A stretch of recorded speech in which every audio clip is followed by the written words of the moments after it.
দর্শক, নিঃসন্দেহে পরিস্থিতি ক্রমশ জটিলতার দিকে এগোচ্ছে। বাংলাদেশের সঙ্গে ভারত কী ধরনের আচরণ করতে চায় তা তারা এখন আর তেমন কোনো রাগঢাক রাখছে না।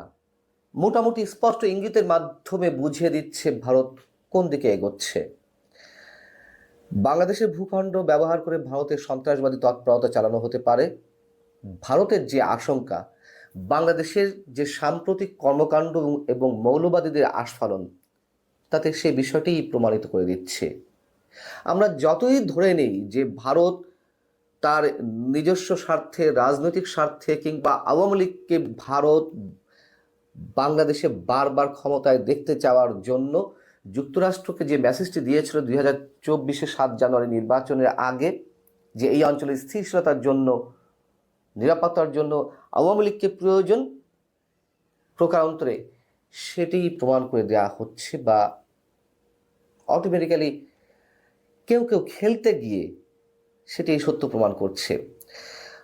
ভারতের সেনাপ্রধান উপেন্দ্র দ্বিবেদী তিনি স্পষ্ট করে জানিয়ে দিয়েছেন, সরকার পাল্টালে ভারতের সঙ্গে বাংলাদেশের সম্পর্কে পরিবর্তন আসতে পারে।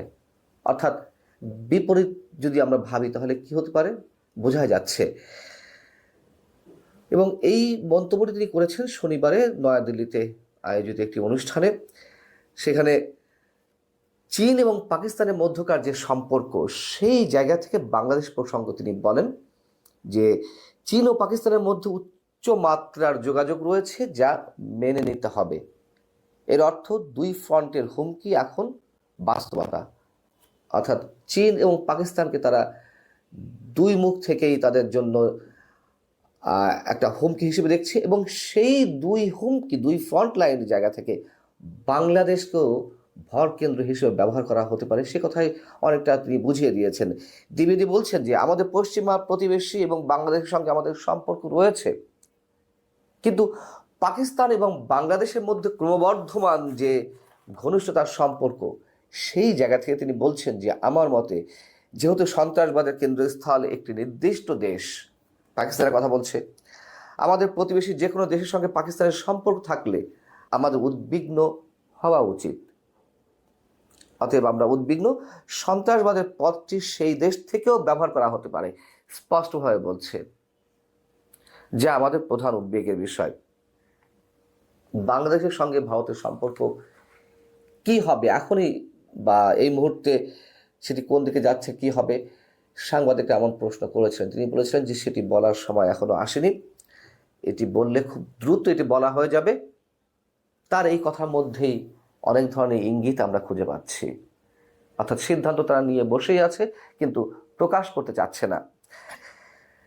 তিনি বলছেন যে সেখানে সরকারের পরিবর্তন হলে ভারতের সঙ্গে বাংলাদেশের সম্পর্কের পরিবর্তন আসতে পারে। আমি এই বিষয়ে খুব স্পষ্ট যে বর্তমান সামরিক বাহিনীর সঙ্গে বাংলাদেশের সামরিক বাহিনীর সম্পর্কে উল্লেখ করেছেন যে তাদের সঙ্গে সম্পর্ক খুবই শক্তিশালী। তাদের সঙ্গে আমাদের নিয়মিত নোট বিনিময় হয়, যাতে কোনো ধরনের দ্বিধাদ্বন্দ্ব সৃষ্টি না হয়, সব ধরনের দ্বিধাদ্বন্দ্ব যাতে এড়ানো যায়। গত শুক্রবারও ভারতের পররাষ্ট্র মন্ত্রণালয়ের যিনি মুখপাত্র রণধীর জয়সওয়াল, তিনিও স্পষ্ট করে বলেছেন এবং আরও একবার মনে করিয়ে দিয়েছেন, তারা চায় যে বাংলাদেশের সংখ্যালঘুদের উপর যে নির্যাতন হচ্ছে, সেই নির্যাতনকারীদের বা হামলাকারীদের দ্রুত সাজা হোক এবং অন্তর্ভুক্তিমূলক নির্বাচনের মধ্য দিয়ে বাংলাদেশ সব বিষয় নিষ্পত্তি করুক। যদি এই কথাটি ভূতের মুখে রাম নামের মতন অবস্থা, 2014, 2018, 2024 যেভাবে একতরফাভাবে আওয়ামী লীগকে কথিত নির্বাচনের মাধ্যমে ক্ষমতায় থাকতে ভারত সরাসরি সহযোগিতা করেছে, বাংলাদেশের রাজনীতিতে যেভাবে নগ্নভাবে হস্তক্ষেপ করেছে, সেখানে তাদের মুখে অন্তর্ভুক্তিমূলক নির্বাচনের এই শব্দগুলো অবশ্যই একটু অস্বাভাবিক লাগে। যাই হোক, স্বাভাবিক অস্বাভাবিকের বিষয় তো নয়। ভারতের নিরাপত্তার জন্য আমি সবসময় বলি যে বাংলাদেশ ভারতের দীর্ঘ সীমান্ত রয়েছে, সেই সীমান্তকে সুরক্ষিত রাখতে ভারত কতদূর যাবে তা হয়তো আমরা এখনো কল্পনাও করছি না। হয়তো তারা সফল হবে, হয়তো হবে না, কিন্তু তারা বসে নেই, বসে থাকবেও না, এটিই বাস্তবতা। এবং ভারতের পররাষ্ট্রমন্ত্রী এস জয়শঙ্কর তিনিও একইভাবে এই গত কয়েকদিন আগে মন্তব্য করেছেন যে ভারতের সঙ্গে বাংলাদেশের সম্পর্ক কেমন হবে তা বাংলাদেশকেই ঠিক করতে হবে। এইসব কথাবার্তার মধ্য দিয়ে সম্ভবত আমরা, আমাদের দায়িত্বশীল ব্যক্তিরা কোনো ধরনের ইঙ্গিত বুঝতে পারছেন না বা বোঝার চেষ্টা করছেন না। এই যে গত কয়েকদিনে যা কিছু হয়ে গেল, এবং বিশেষ করে গত শুক্রবার হিজবুত তাহরীর এই যে সমাবেশ মিছিল, এই দৃশ্য আমাদেরকে দেখতে হয়েছে একটি নিষিদ্ধ ঘোষিত সংগঠনের। কারা প্রশ্রয় দিচ্ছে না দিচ্ছে আমি পরবর্তীতে আরো বিস্তারিত আলোচনা করব। তবে এটুকু জানিয়ে রাখি যে এগুলো সুদূর নয়, অদূর ভবিষ্যতের জন্যই খুবই অ্যালার্মিং। এবং বাংলাদেশের সঙ্গে পাকিস্তানের যে বাণিজ্যিক সম্পর্ক উদারীকরণের পথে গেছে, স্বাধীনতার পরে প্রথমবারের মতন পাকিস্তানের পণ্যবাহী জাহাজ সরাসরি আমাদের চট্টগ্রাম বন্দরে এলো, এবং পাকিস্তান থেকে আসা যে কোনো পণ্য চেকিংয়ের ক্ষেত্রে যে রেড লাইন ভুক্ত করা হয়েছিল, অর্থাৎ অন্য দেশের পণ্য আমদানির ক্ষেত্রে স্বাভাবিক যেই চেকিংয়ের পদ্ধতি, পাকিস্তানের ক্ষেত্রে এটি আরও কড়া ছিল, এটি রেড লাইন ভুক্ত ছিল, সেটি তুলে নেওয়া হয়েছে। এবং এই আইনটি করেছিল 2009 সালে আওয়ামী লীগ ক্ষমতা আসার পরে, যেটি গত সেপ্টেম্বরের শেষের দিকে এনবিআর তুলে নিয়েছে।